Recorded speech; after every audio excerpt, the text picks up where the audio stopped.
Y sobre todo todas estas actividades que tienen una repercusión directa en los ayuntamientos, en las bibliotecas municipales. Hablamos de 184 actividades para 132 municipios que las han solicitado. Todos ellos tienen actividad.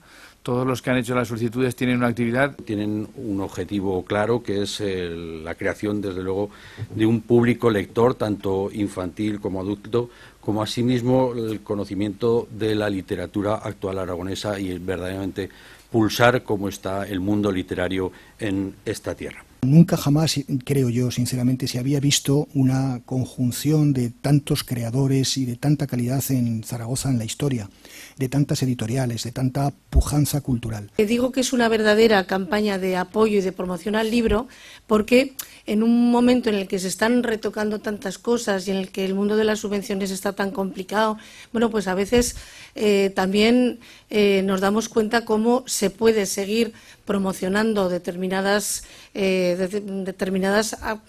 necesidades tan impresionantes y tan básicas para el alimento intelectual humano como es la lectura. La experiencia para los autores es absolutamente